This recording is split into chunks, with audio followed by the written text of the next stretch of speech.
Okay,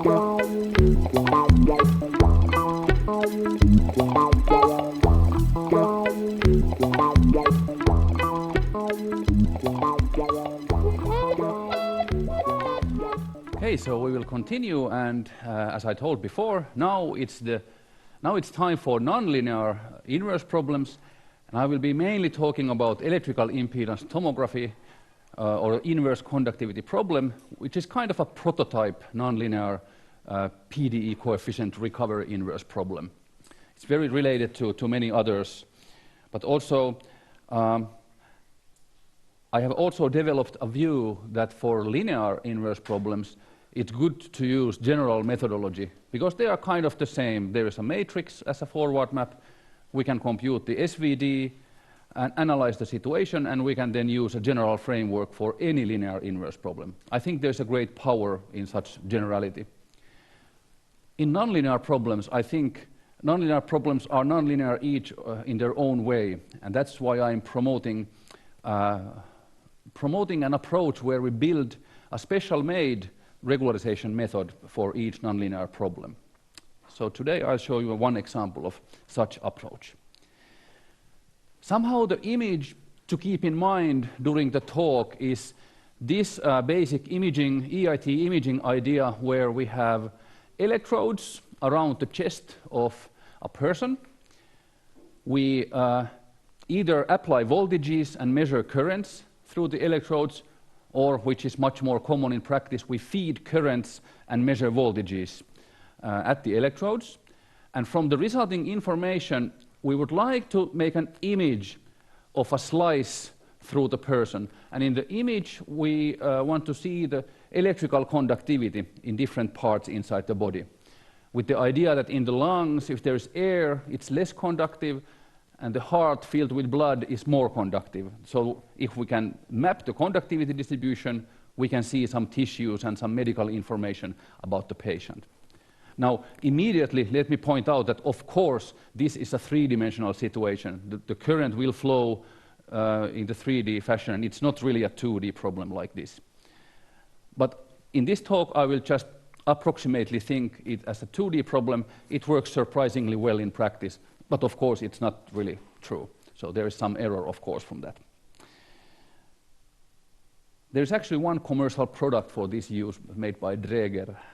So it's getting to clinical practice, but not yet strongly there, EIT, but it will go there. So just to give you an idea, the so-called D-bar method I will be discussing today, it works for real data. This is done by Jennifer Mueller and her former student Miguel Montoya. This is showing the phase of the heart by an ECG measurement, and there is a difference EIT imaging map of perfusion of how oxygenized blood is moving from the heart to the lungs. This is real data measured from a living person, just to ensure to you that these D-bar methods based on complex geometric optic solutions really work for practical measurements done with human beings. Let me also tell you about a few promising uses of electrical impedance tomography. One of my favorite things is this project by David Isaacson. So this is not at all my work, this is David Isaacson's work. He worked with GE Healthcare and Massachusetts General Hospital with a mammography device like this, specially equipped with some electrodes that are transparent to X-rays. So during the compression of the breast for X-ray mammography imaging, they can also measure EIT data, which is then registered with the X-ray image, so that they know where the information comes from. So now, let's face the problem radiologists all over the world face every day. Can you see cancer in some of these breasts? It's not easy. It's a hugely difficult task. So there is some kind of mass here. Of course, we see some kind of weird stuff here. Here, at least, I don't see anything. Maybe a calcification here, but who knows? But radiologists, they do diagnose breast cancer from this kind of images surprisingly well, but still it's really a practical problem that they cannot really, they make both false positives and false negatives in the assessment. And I don't blame anyone. I mean, how can you see cancer in a picture like this? Because cancer is, it doesn't attenuate X-rays more or less than healthy tissue. So it's a matter of texture. Then here is David Isaacson's group overlaying EIT results. In EIT, the spatial resolution is not so good. The images are typically always blurred in some way. However, cancer is 4 times more conductive than healthy tissue. So there's a contrast resolution.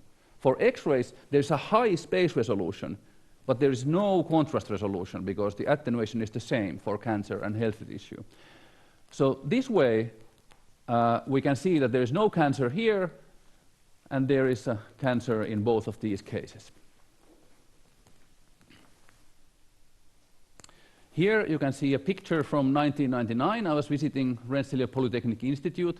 This was the first time when an electrode array was placed on top of the heart, an imaging heart. So I had to sign a document, very different document than this one saying that you can videotape me. There I signed that if this experiment leads to my injury or death, I hold no grudge against RPI or I have no demands whatsoever. But as you should know, EIT is a perfectly safe, harmless, painless method. So here I am. This is a couple of years ago in Sao Paulo, Brazil. There you see Fernando Moura, who defended his PhD thesis just a couple of days before the measurement. We aimed at imaging vocal folds. There was something weird with the data, so actually I traveled this year to Colorado to meet with Jennifer. She has a lab now in Colorado. She can make any kinds of EIT measurements. So if you're interested, you might contact Jennifer and ask for possibilities for measurements. So we did a new measurement. I will hopefully report soon what we find. We don't have reconstructions yet. So vocal folds imaging is one thing we are studying. And it's not all medical imaging with EIT. Especially in Finland, we have this team in University of Eastern Finland. They are studying non-destructive testing, especially for concrete structures. So here they used EIT to detect cracks in concrete. It's lovely research, you know. They take some concrete, mix cement and water, then they make more different pieces of concrete, then they break them with big hammers, then they measure it with EIT. It's lovely applied mathematics.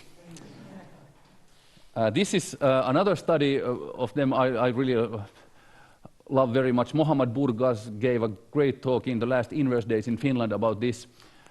Here they had a slab of concrete and they were putting water on top of it, and the water slowly seeped in the concrete.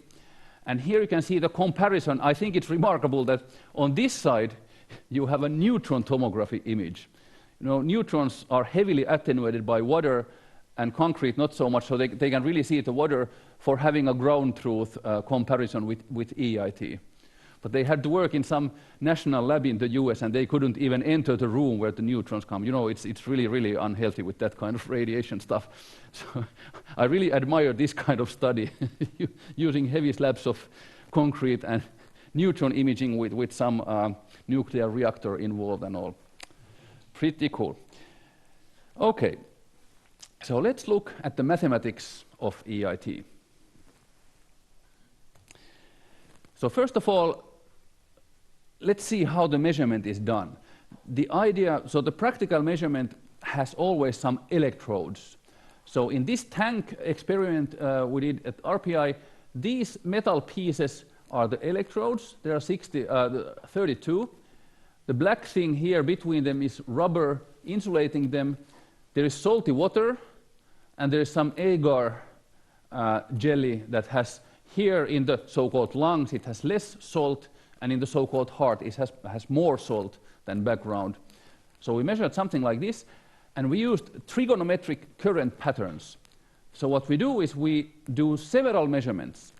First, we put in currents like this, measure voltages. Next pattern, feed currents like that, measure voltages.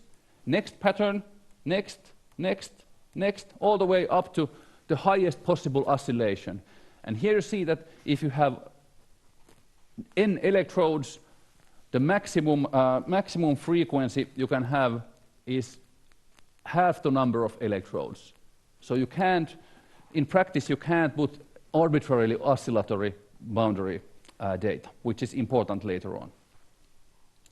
This is just to show you what the d-bar method does, the nonlinear d-bar method for this real data. It gives an image like that. The r equals 4 is the frequency cutoff radius. I will come to that a little bit later. It's a nonlinear low-pass filtering step. Okay, so let's fix notation by going through Calderon's problem, the inverse conductivity problem, how it's defined. So I assume that we have in the unit disk actually, so let's stick to the unit disk here. All of the stuff will work for more general domains, but just to keep things simple, let's work in the unit disk in the plane. So we have a conductivity sigma defined. We use real valued scalar sigma in this work, strictly bounded away from 0 here, and also bounded from above. This will make sure that there is no zero conductivity area that could enclose some stuff, and we couldn't see because the current wouldn't go in. So we have such a priori assumption. Then we think of applying a voltage F at the boundary and solving this Dirichlet problem. The conductivity is here. This is the conductivity equation. This guy with a minus sign is the electrical current vector field, and the divergence of that vector field vanishes because there are no sources or sinks of current inside. So it's a standard elliptic Dirichlet problem. We think of applying several functions f, so no electrodes here. We are just using the continuum model using f functions at the boundary, and then mapping f to the current through the boundary. So in an ideal way, this Dirichlet-Neumann map, this linear operator, represents all possible voltage to current measurements done at the boundary. But of course, it's an ideal mathematical model. However, let's work with it. So Calderon's problem is to recover the conductivity from the knowledge of this ideal measurement. And of course, in practice, from a noisy and finite representation of that operator. But even with this infinite precision data, the DN map, this is a nonlinear and ill-posed inverse problem. Let me explain a little bit about that. So why would this problem be nonlinear? Often people, I've often had the question, how can this be a nonlinear problem since the DN map is linear? Well, yes, the DN map as an operator is linear, but the map from conductivity to DN map is nonlinear. So how to see it? Let's define this kind of quadratic form where U appears here. U is the solution of this problem with F argument here put as a voltage. So from the problem here we get U and we plug it here. So here we have a quadratic form depending on both conductivity and the boundary voltage. Then we can compute by integration by parts that actually this guy, which is actually the power needed to maintain the voltage F, we can compute that actually it can be expressed in terms of the Dirichlet-Neumann map. So now if we look at the right-hand side here, the left-hand side here is nonlinear in sigma because sigma is here, but sigma is also in U via this, indirectly via this equation. So sigma is in two places, so this integral is not linear in sigma. So the left-hand side is not linear in sigma, so the right-hand side isn't either. So it's one of the ways to see how Calderon's problem is nonlinear. So then let's take a look at the ill-posedness aspects of this nonlinear inverse problem. Non-uniqueness, ghosts, and ill-posedness. So again, let's revisit Adamard's conditions. there should be at least one solution, and actually it should be unique, and the output should depend continuously on the input. In terms of the inverse problem, this means that the input is some approximation of the Dirichlet-Neumann operator. Delta is the distance of this guy from the ideal infinite precision data. And given this one, we should find the conductivity back that produces the ideal data lambda sigma. This is ill-posed actually in all of the three ways when we work with practical data. But first of all, even with ideal data, let's see why Adamad's condition number 3 fails by some computational demonstration. So here we have two patients, two round patients this time, with lungs and heart. And this guy has some problem with the lung here. I'm not a doctor, so I don't know what the problem might be. Maybe some fluid in the lung, something. But anyway, let's apply cosine theta as the voltage at the boundary. So theta I show there. Theta is the angular variable, and just apply f theta to be cosine of theta. Here I computed by finite elements how the voltage potential looks inside. Of course, we cannot see this in practice. In practice, we measure the current through the boundary in each of the cases. So F is the same. Those guys are the measurements. Let me overlap them for you for easier comparison. We see that they are almost the same. There is some difference here around the angle pi, a little bit more than pi. So we see it's, here is 0, pi over 2, pi, a little bit more than pi. So the difference is around here, but it's not so big difference. Maybe we are just unlucky with the choice of f. So let's try another one. Let's try cosine of 2 theta. Again, apply the same voltage to both patients, measure the current, compare the current. There is difference, but very little, actually. We could continue with this game with several frequencies of cosines, and in this way kind of saying that with the general function f that can be expressed as a cosine series or a Fourier series, by a linear combination argument we see that there just isn't much information in the data. The big difference here between these two guys shows up as a very small difference in the data. Especially now if we have noise in the data like this. In the inverse problem, the thing is, this is what we have. We get these, either the blue curves or the red curves. And from the blue curves, we should, if we feed the blue curves into a reconstruction algorithm, we should get this picture. But if we feed the red curves, we should get this picture. It looks difficult, at least to me. I mean, how to find the big information from the small information. This is ill-posedness. So let's take a look again at the general diagram of any inverse problem. And in this case, our model space we can take to be L infinity of omega. We have the domain of f.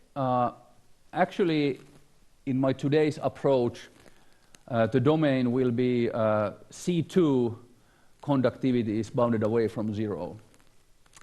Anyway, the forward maps takes a conductivity to the infinite precision data, lambda sigma, the ideal Dirichlet-Neumann map. This is the space where the Dirichlet-Neumann map lives, the space of these bounded linear operators. And now this black curve is the range of the forward map. Now in case of EIT, we don't know the range. The range is not characterized. If we just take some operator in this space, we don't have a way of telling, is this operator a Dirichlet-Neumann map of some conductivity or not? So we don't know the range. Practical measurements are matrices. Finite, we measure a finite amount of numbers and we organize them in a matrix. So this guy here in practice will be a finite matrix with noisy elements. I'm pretty sure that that's not a DN map of any conductivity.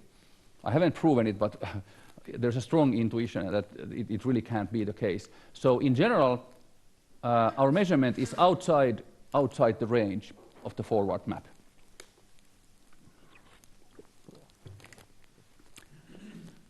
So we see that because this is outside the range, Adamard's condition number 1 fails. There is no solution. There is no conductivity in the domain of the forward map that would map into this point.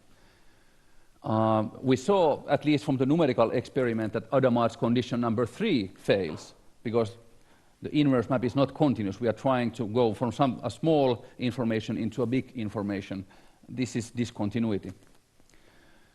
Uniqueness, well, we know by Astala and Päivärinta that this map is injective from L infinity if we take the domain to be the conductivity is bounded away from 0 and bounded from above with some a priori bounds. Yep. Aren't there some stability results, like logarithmic type? Sorry? Aren't there some logarithmic type stability results? Stability, yes. There are stability results. However, let me quickly comment on that.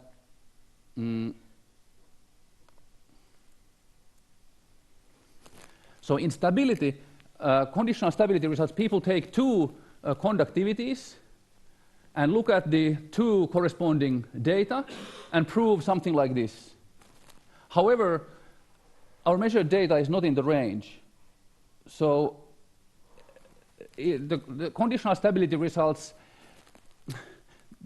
they don't save the practical situation. I mean, they don't say anything about the data we have. But I was saying the inverse map, like if you restrict the inverse map to the range, and then Yes, one could, but it's still not continuous. It depends on the topology. I mean, at least in the topology of our data space and our model space, the inverse map, even restricted to the range, is not continuous in those topologies. Even with this kind of result, because this f function here typically has some logarithmic behavior. It has an infinite slope at 0. Because this problem is extremely ill-posed. There is no way around it. There is no continuous. The inverse map, algebraically, it exists because the forward map is injective. There is some kind of stability, but the inverse map is not continuous in these topologies anyway, because f is singular at 0. It's just continuous, but its slope is infinite. It goes to this f goes to 0 like this. it's certainly not uniformly. Sorry? It's certainly not uniformly. Yeah. So, but this kills it. It just isn't continuous. The inverse of the forward map is not continuous, even when restricted to the range. That's just a fact of the inverse conductivity problem. It is ill-posed, and there's nothing we can do about that. The problem itself just is ill-posed. Where was I? Maybe here.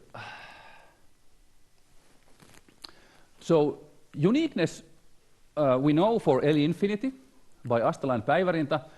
However, as we saw in the case of X-ray tomography and radon transform, we may have some unique recovery if we know all the angles, even for limited angle tomography. If we have the projection data in a continuum of angles, we can prove theoretically that there is uniqueness. But we also saw the theorem that if we have a finite number of X-ray data, there will be some ghosts or targets that give 0 data. In EIT, there is something similar. So this is a very recent work by Chesnel, Hyvönen, and Stabolis. They constructed these examples where there is a background conductivity, and they have only a finite number of measurement points, which is, of course, in practice always the case. So they gave an algorithm to construct conductivity, perturbations in conductivity that will not show up in this finite set of measurements. So even in EIT, we have this kind of ghosts when we have a finite number of measurements. And that's something we have to overcome in practical solution methods. Another thing is the well-known fact that for anisotropic or matrix-valued conductivities, there is a huge non-uniqueness. Namely, if the conductivity is a matrix, then we can actually modify the conductivity with a diffeomorphism from the domain to itself that fixes the boundary. One electrical engineer once put it nicely. He said that, well, I think it in that way that if the electrodes were connected with electric wires like spaghetti, and I would put my hand in and turn the spaghetti, but the endpoints of the wires would be in the same place. The measurements would be the same. Somehow I love this mental idea. So you can go inside the domain and twist it in a differentiable way, and the measurements don't change. So there's a really big non-uniqueness. However, I'm claiming that this should not be a showstopper for us either. We'll see in a minute what I mean by this. So we saw that there is, in practical EIT, even theoretical EIT is ill-posed. Even with perfect data, it's ill-posed because of Adamad's condition 3. And when we work with practical data, we face also Adamad's conditions 1 and 2. They fail too. So we need to regularize. And this is now the nonlinear low-pass filter thing I'm proud to present. So far, the only regularization method for a coefficient PDE inverse problem. So let's recall what should be done. Regularization means we should construct a family of maps like this. Continuous maps, gamma alpha, from the data space to the model space, from the whole data space.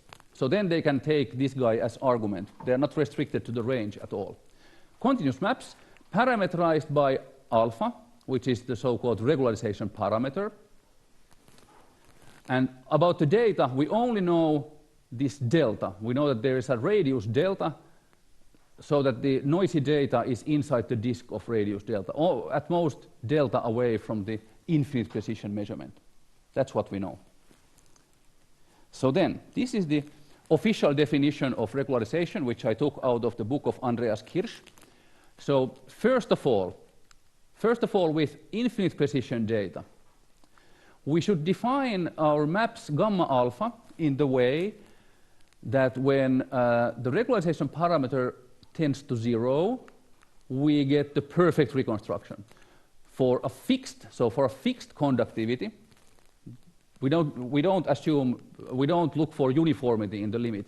For each fixed conductivity in the domain, if we take the infinite precision data and map it back with our regularization strategy, in the small alpha limit, the 0 alpha limit, we should get a perfect reconstruction. This is pretty much the classical uniqueness proof, how it appears. Or we can use the classical uniqueness proof for constructing this, because we are working in the range of the forward map. But then, what to do with noisy data?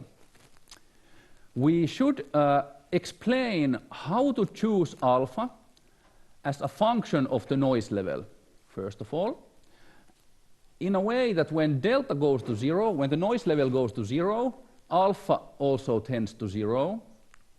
And then there is a monster formula here, which is the very core of regularization. Let's see what this means.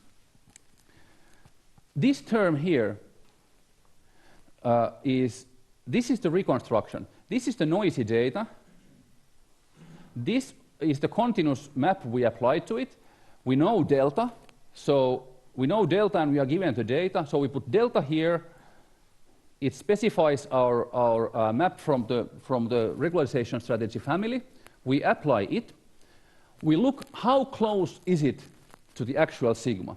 So this here is the reconstruction error measured in the model space norm, L infinity norm in this case. So this is the reconstruction error, and we look at the worst case reconstruction error. We take the supremum over all the data located in the delta disk around the perfect infinite precision data. So The whole thing here is the worst case reconstruction error. So we let this guy range all over the delta disk around the perfect data.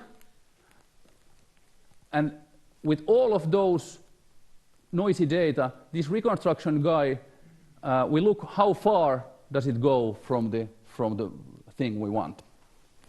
So worst case reconstruction error should tend to 0 asymptotically when the noise goes to 0. This is the basic definition of the regularization school of inverse problems. So then, let me just mention that EIT has been studied, computational EIT has been studied a lot. I'm pretty sure that not everybody is even mentioned here. I'm sorry for them. But I would just want to show you that there's many algorithms, and many of these work really nicely in practice. Some of them don't, but many of them do really a good job with practical data. However, there is only one methodology, the D-bar methods, that currently allow a regularization analysis.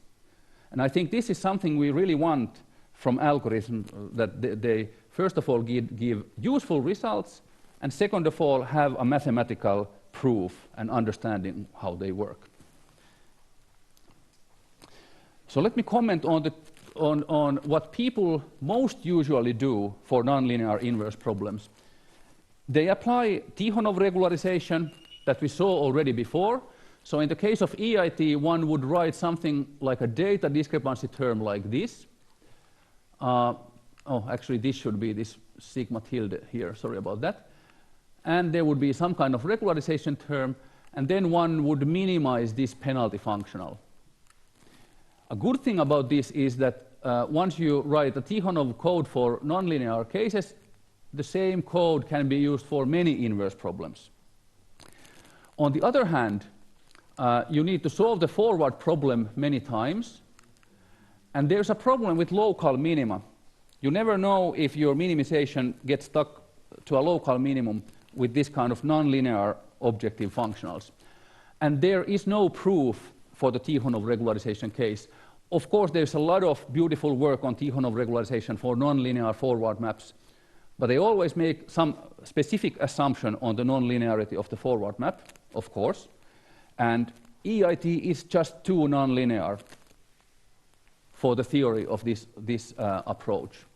So with those results, they cannot prove that EIT would have a regularized solution method by Takehome. So what I'm describing is the D-bar method, which is regularized by low-pass filtering. It's tailored to EIT, so it's a downside that this really is done for EIT, and as such, it doesn't work for anything else. However, we will efficiently and specifically use the nonlinearity of EIT. We get a direct method with no iterations and no solutions of the forward problem. So those are good sides of our approach. And here are a couple of older works dealing with the so-called enclosure method of Ikehata, finding some kind of partial information about inclusions. But this is the first and so far only result for a global coefficient recovery problem. And for those of you who are interested in the Takehome regularization methodology, these are the definitive sources to look for them. Although, as I said, they do not cover EIT, but they cover a lot of other nonlinear inverse problems, of course. So then, let me explain a little bit of this work with David Isaacson, Kim Knudsen, Matti Lassas, John Newell, and Jennifer Mueller. This work has been going on from 1997, so 1996 actually. Okay, so the basic idea here is this. There is a nonlinear Fourier transform of conductivities. It's a complex valued function defined in the complex plane. And there is an inverse transform as well, based on solving a D-bar equation. This methodology was first suggested by Novikov, I think, in 1987. And the details for the two-dimensional problem and rigorous proof was provided by Nachman in 1996. He showed that if we know the infinite precision data, the Dirichlet-Neumann map, we can solve a boundary integral equation for the traces of the complex geometric optic solutions and compute this transform into the whole complex plane. And then we can apply the inverse method. This was Nachman's method of proof of uniqueness and reconstruction from infinite precision data. But then if we feed practical measurement with some noise and finite size, if we put this into the boundary integral equation, this happens. We see that near the origin in the frequency domain of the CGO solutions, it's a nonlinear frequency domain. Near the origin, we have good quality computation, but if we go far away from the origin, the computation is unstable, and we get a bad reconstruction. So the basic engineering approach here is cut away the bad part. Just put 0. I don't know how smart that is, but anyway, it works. We apply the inverse nonlinear Fourier transform to the truncated guy, which is kind of a nonlinear low-pass filtering. And we get a stable, noise-robust reconstruction that works for real data, even for I showed you the data from a human being. It works. It seems to, practically, we saw that it provides regularization, robustness, but then we also wanted to prove that it's a regularization strategy, and that's the content of this paper. So this is just for the experts in the audience. I'm just showing what is going on here in addition to the pictures. So this part here, the left part, is Nachman's proof, 96 proof in a nutshell. So first, solve a boundary integral equation where this here is a Fadeev Green's function single layer operator. The data is here and the homogeneous conductivity data is here.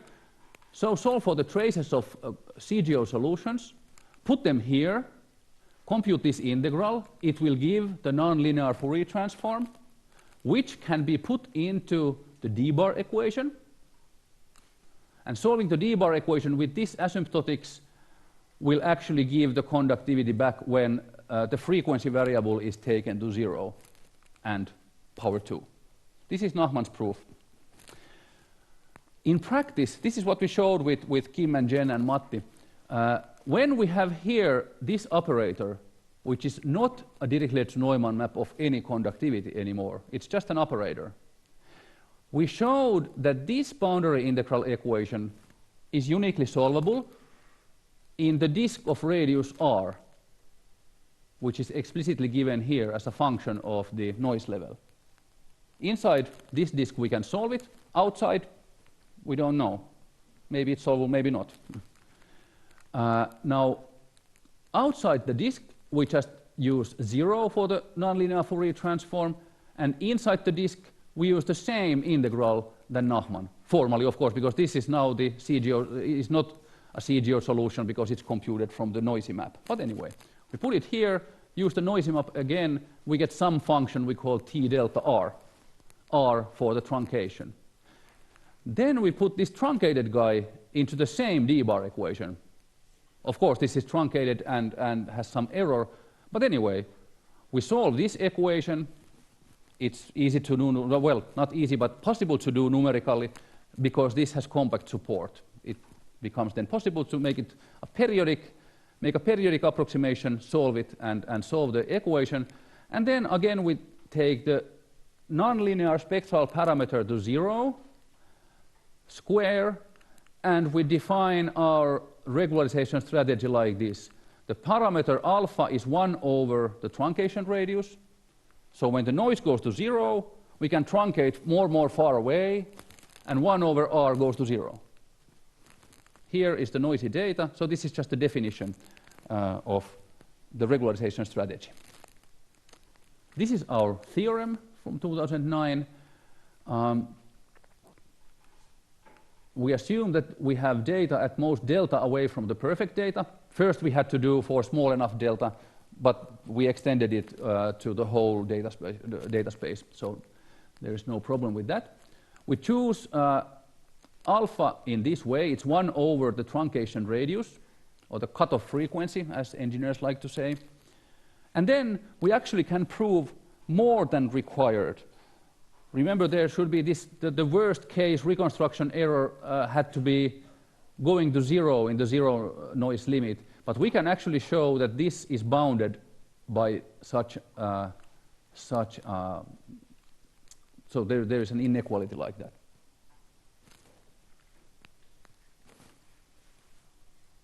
So the more there is noise, so here I'm adding simulated noise, bigger and bigger and bigger noise to the simulated data. We see that we have to truncate with smaller and smaller radius in the nonlinear Fourier domain, and we get a worse and worse reconstruction. This is a simulated case, so I can really calculate the error in the reconstruction. So you see that when the noise becomes small, there will be convergence. This is computed for a C2 conductivity to be within the assumptions of the theorem. Unfortunately, we have to assume some smoothness in the conductivity still, meaning that there are some nice open problems for the audience. We also notice that this is the one, the radius predicted by theory, but actually in practice we can use bigger radius, which is really nice. So then let me also kind of outline the history of this approach. The CGO solutions were first discussed by Ludwig Fadejew in the 60s. Of course, Sylvester and Ullmann brought them into the inverse problems world in 1987. Novikov showed the ideas of the boundary integral equation and reconstruction like this in, I think it was already in 1987, this paper in Russian, like you said, yeah. So maybe it should be 87 here. And Nachman's breakthrough paper with all the rigorous details how to do the two-dimensional case were 96.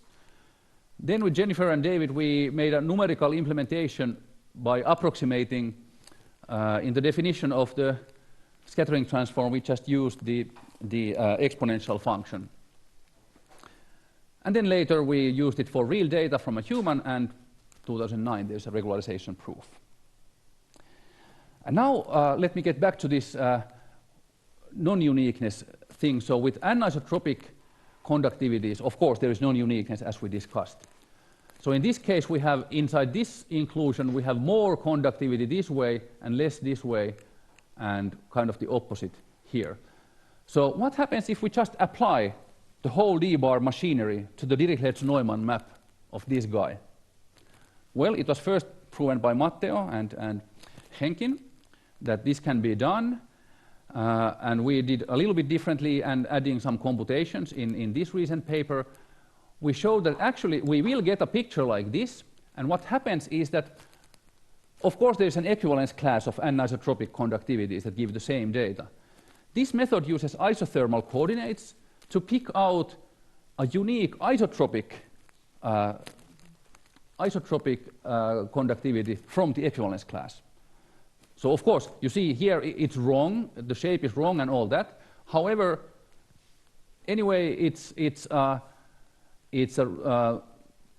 I think it's not proven to be regularized, but I would think we can prove that it's a regularized solution where we regularize both by low-pass filtering and picking out the isotropic representative of the equivalence class. So not necessarily has non-uniqueness to stop us from reconstructing stuff. Okay, then take-home messages from the EIT part. As you see, the take-home messages are the same, exactly the same. Uniqueness only doesn't save EIT.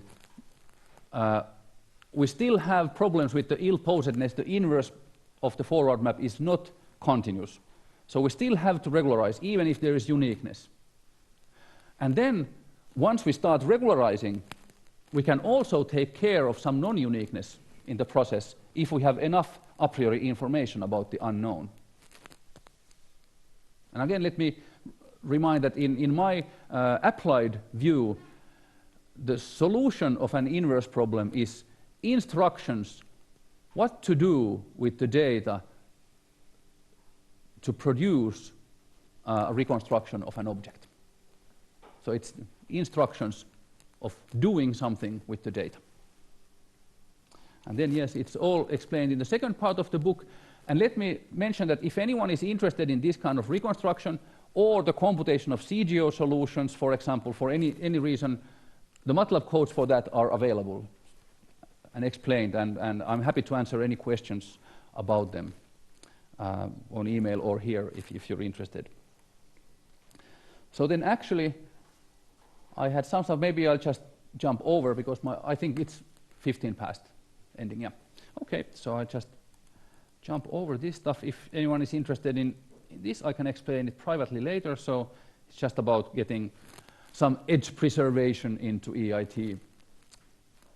But then, about open problems, let me just say that with the Schrodinger equation approach of Novikov and Nachman style, in theory we have uniqueness, conditional stability, and the regularization approach, and of course lots of numerical work as well.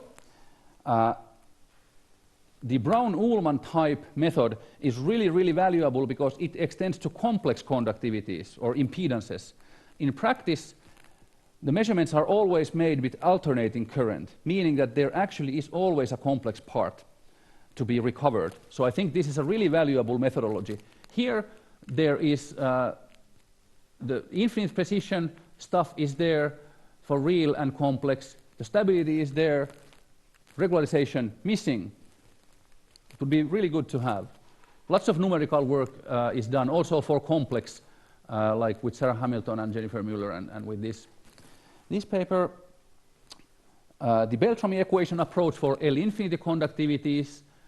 There is uniqueness, stability, regularization is missing, reconstruction from measured data is missing, and just to give you an idea what's going on, this is a very new computations done by Juan Manuel Reyes.